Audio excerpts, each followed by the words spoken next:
ang ating buhay ay hindi mahaba. Kaya dapat palagi piliin natin na maging mabuting tao at hindi mapagmataas sa ating kapwa. Dahil sa oras ng kagipitan, hindi lahat ng tao ay tutulungan ka. Ma'am, ako na pong maglilinis dyan. Sabi ng isang staff sa babaeng naglilinis ng furniture. Nakakahiya naman po sa inyo. Umiling ang magandang babae. Kuya, kayang-kaya kong trabahong to. Doon ka na lang pa sa loob dahil mukhang marami-rami ang customer nyo. Tumango na lamang ang lalaking staff bago kamot na pumasok sa loob ng resort hotel. Nagpatuloy naman sa paglilinis ang magandang babae. Sinigurado niya talagang pulido ang paglilinis niya at walang mababakas na dumi sa mga furnitures upang walang masabi ang mga mayayamang guest. Aray! Daing na magandang babae nang bigla na lamang may tumunggo sa kanya. Napaupo siya sa lapag ngunit agad rin siyang tumayo. Sorry, Elaine? Napaangat ang tingin ng magandang babae sa nagsalitang lalaki. Ikaw nga! Inaninag na magandang babae ang lalaki at nang makilala niya ito ay bahagya siyang ngumiti. Nilingon din ni Elaine ang kasama ng lalaki na 3 babae at 1 lalaki. Kung hindi nagkakamali si Elaine, ang mga ito ang kaklase niya noon at itong nakabunggo sa kanya ay ang dati niyang maliligaw. What are you doing here? Tanong ng babaeng maikli ang buhok. Naglilinis sa furniture, sagot ni Elaine. Dahil yun naman talaga ang totoo. Napansin ko kasing medyo marumi kaya nilinis ko. Nagtawanan ang mga ito na ikinataka ni Elaine. Naglilinis ka? Tumawa ang babaeng may bangs. Staff ka lang dito? Oh my gosh! Hindi ko expected to ha? Bakit? May masama ba sa pagiging staff? Nagsalubong ang kilay ni Elaine dahil hindi niya nagustuhan ang astan na babaeng may bangs. Hindi din maganda sa pandinig niya ang tono ng pananalita nito na parang namamaliit kahit walang masama sa kanyang ginagawa. I mean, wala namang masama doon pero hindi lang namin expected na magiging ganyan lang ang katayuan mo sa buhay. Sabi naman ng babaeng kulot. Elaine, ikaw ang pinakamatalino sa klase natin noon kaya akala namin ay may layo pa ang mararating mo. Magiging tagalinis ka lang pala ng furniture? Sabi naman ng lalaking may shades sa ulo. Tignan mo ko, isang manager na sa bangko. Kumikita ako ng kulang 100,000 kada buwan. May kotse ako at may sariling bahay na. Nakakapag-travel ako kahit saan ko gusto at nabibili ko ang mga gusto ko. Hindi nakasagot si Elaine at tahimik lamang na nagtitimpi. Ako naman ay isang modelo na sa mga sikat na company. Sabi ng babaeng kulot. May boyfriend din akong Russian. Buti na lang pala at hindi ko inidolo ang kagaya mong matalino nga pero sa pagiging ganyan naman ang bagsak. Isang staff na tagalinis. Hindi sa hinahama kita I'm just stating the fact. I-invite sana kita sa kasal namin na boyfriend ko kaso puro mga mayayaman lang ang nandoon at may mga narating sa buhay. Huy, masyado nyo namang minamaliit sa Elaine. Sabi naman ng may bangs. Malay nyo, tsamba lang talaga yung talino niya. Malay nyo bang nadaan lang sa pagiging sip-sip sa mga teacher. Nagtawanan sila. Elaine, isa nga pala akong manager ng isang restaurant na kumikita ng mahigit 50,000 a month. Maraming furniture doon. Baka gusto mong doon naman maglinis? Alam mo, mas bagay maglinis si Elaine sa bahay ko. Nagtawanan muli ang mayayabang na mababarkada dahil sa sinabi ng babaeng maikli ang buhok.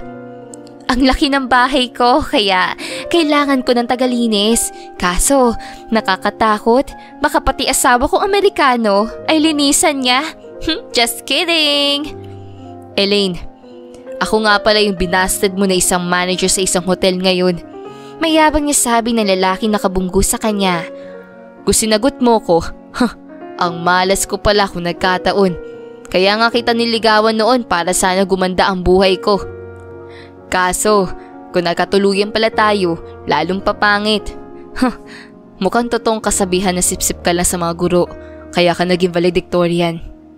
Elaine, may fiancé na ako kaya pasensya na lang tayo Bawi ka na lang siguro next life. Nagtawanan muli sila, samantalang si Elaine ay tahimik lamang at pinapakinggan ang pangahamak ng mga ito sa kanya. Marami akong brand new clothes na hindi ginagamit. Gusto mo bang bigyan kita? Sabi ng kulot ng buhok. Para naman may class ka sa pananamit, kahit isa ka lang staff na tagalinis. Baka kasi ma-off yung mga customer sa suot mong pambahay.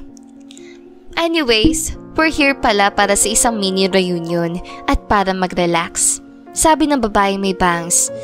Gusto mo bang sumama sa amin? Mukhang ililibre ka naman itong ex-manliligaw mo. Huwag na natin siyang isama. Sabi ng lalaking may shades sa ulo. Gawin na lang natin siyang staff natin na magsisilbi sa atin at maglilinis sa mga furnitures natin. Mukhang maganda naman serbisyo nitong valedictorian natin nung high school at magna cum laude nung college. Nagtawanan sila at nakipag-appear sa isa't isa. Napailing-iling naman si Elaine at hindi na pinansin ang mga ito. Hindi niya lubos akalain na hindi magbabago ang mga ito. Kung noon ay mataas na ang tingin ng mga ito sa kanilang sarili, mas malala ngayon. Ma'am, sir, kayo po ba ang nagpa-reserve? Napatingin ang magbabarkadang mayabang sa lalaking lumapit sa kanila. Yes, sagot ng lalaking bumunggo kay Elaine. Kami nga yung nagpa-reserve para sa vacation at mini reunion namin. Yung nagpa-reserve ng 1 week tapos mahigit 50,000 ang binayaran. Alam ni Elaine na pinariringgan siya ng lalaki, ngunit hindi na lamang niya pinansin ang mga ito at nagpatuloy na lamang sa paglilinis ng furniture. Wala naman kasing mapapala si Elaine kapag nakinig sa mga kayabangan ng 5. Ako po pala yung manager ng resort. Ferdy Manuel po. Pakilala ng lalaking manager. Pwede ba kami mag-request ng sarili naming staff? Tanong na babaeng kulot sa manager. May gusto kasi kaming staff dito. Naku, pasensya na po ma'am pero bawal po yan sa patakaran namin. Kung sino lang po available, siya lang po ang pwede. Sagot ng manager.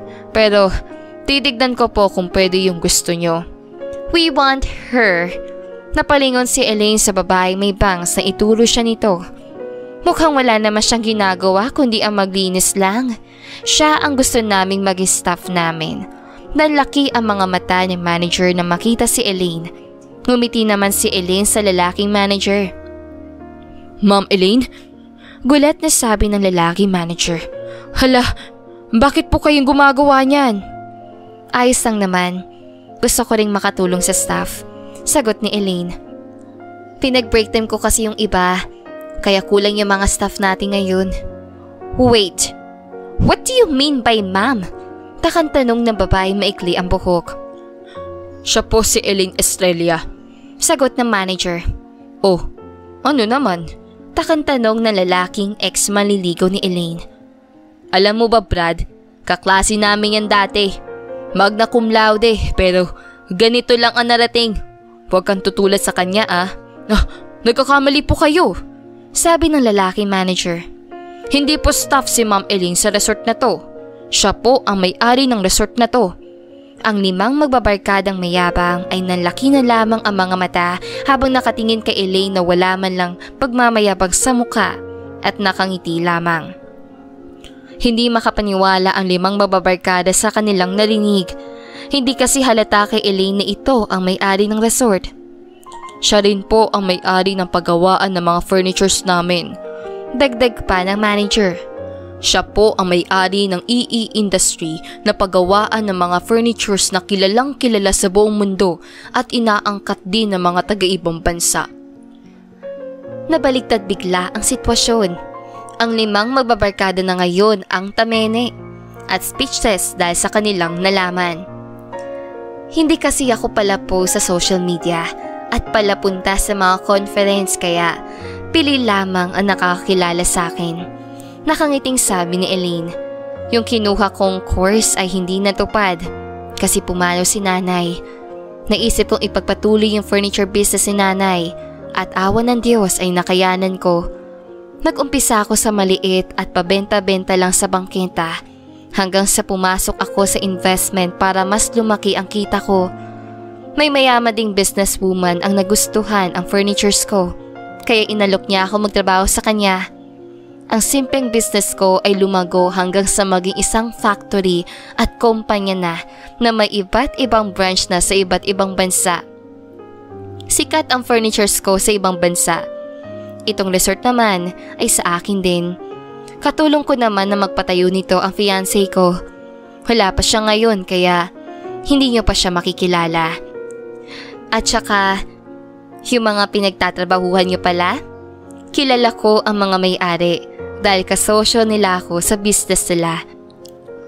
Tila nawalan ng dila ang 5 mababarkada dahil sa sinabi ni Elaine. Nagsikap talaga ako. Ginamit ko rin yung mga natutunan ko sa mga guru natin para marating ko kung ano ako ngayon. Ginamit ko ring motivation yung pangdadown sa akin ng mga tao kasi gusto kong may mapatunayan ako sa kanila. Oo, maganda na ang buhay ko pero alam kong malayo pa ang kailangan kong tahakin kaya hindi ako mayabang. Palagi kong nililingon yung pinanggagalingan ko para hindi ako maligaw na landas kagaya nyo. Alam nyo, mahirap kapag kinalimutan mo nang nanggaling ka sa lupa kasi magiging iba ang ugali mo. Makakalimutan mo na may utang na loob ka pala sa mga taong tumulong sa iyo. Ito lang payong kaibigan, kahit hindi ko naman talaga kayo kaibigan. Itigil nyo sana ang pangahamak ng kapwa nyo dahil may hirapan kayong makahanap ng kakampi sa oras na mangailangan kayo. Walang masama kung hindi pag-aanong malayo ang nararating ng isang tao dahil progress yun. Sabi nga nila, think before you speak. Dahil hindi lahat ng tao ay pare-pareho ang damdamin. Ngumiti si Elaine bago damputin yung basahan. Mag-enjoy kayo sa pagstay nyo sa resort ko Kung may kailangan kayo, ipatawag nyo ako sa staff. Hindi na binalingan ng tingin ni Elaine ang magbabarkadang tahimik lang na sumunod sa manager. Punong-puno ng kahihiyan ang mga ito sa kanilang sarili dahil sa kanilang mga sari-sariling kayabangan. Oo, may ipagmamayabang si Elaine. May karapatan siyang magalit dahil sa pangahamak ng mga ito sa kanya. Pero gusto niya palaging magpakumbaba na lamang dahil alam niyang wala siyang mapapala kung papatol siya. Hindi maporma si Elaine, kaya hindi talaga halata sa kanya na maramihan na ang buhay niya. Hindi kasi sanay si Elaine na magsuot ng mga garbong damit. At bakasyon lang din naman niya sa kanyang resort kasama ang fiancé, kaya simple lamang ang kanyang suot. Sadyang napadaan lamang siya sa ibaba para tingnan ang kanyang mga staff. Pansin niyang pagod ang iba sa mga ito at gutom, kaya naisipan niyang sabihin na kumain muna ang mga ito. Kulang sa staff kaya naisip niyang tumulong na lang din muna. Saktong natapos ni Elaine ay dumating ang kanyang fiancé. Nilapitan siya nito at hinalikan sa labi. Nasabi sa akin ng isang staff na may nang maliit daw sa'yo, sabi ng kanyang asawa. Ngumiti si Elaine sa lalaki. Hayaan na natin dahil sanay na naman ako. At saka sabi nga ni nanay na palaging piliin na maging magpakumbaba. Oo, masarap ang gumante kasi satisfying pero siguradong kapag nilamon ka ng paghihigante, makakalimutan mo na isa kang mabuting tao. Napangiti ang kanyang asawa at napailing. Sobrang tama talaga ang pinili kong babae. Salamat mahal dahil dumating ka sa buhay ko. Ang puso kong puno noon ng paghihiganti at pagmamayabang ay naging malambot at ikaw na lang ang nilalaman. Ang fiancé kasi ni Elaine noon ay isang mayabang na tambay na puro paghihiganti ang nasa puso. Gusto nitong gantihan ang mga nangahamak sa kanyang pamilya. Ngunit nagbago ang lalaki dahil sa tulong ni Elaine na sobrang mapangunawa. Masaya si Elaine dahil natulungan niya ang kanyang fiancé at hindi siya magsasawa na ipaintindi rito na gawin na lang niyang motivation ang mga taong walang ibang ginawa kundi ang manghamak at laitin sila. Hindi lang niya sa asawa ipapaintindi ang mga iyon, pati na rin sa ibang tao upang hindi makalimutan ng mga ito na palaging lumingon sa kanilang pinanggagalingan na naging dahilan kung bakit sila umangat ng tuluyan. At dito na nga po natatapos ang magandang storyang ito. Maraming salamat mga kakwentuhan!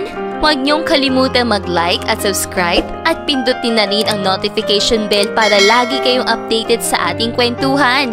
Hanggang sa muli, paalam!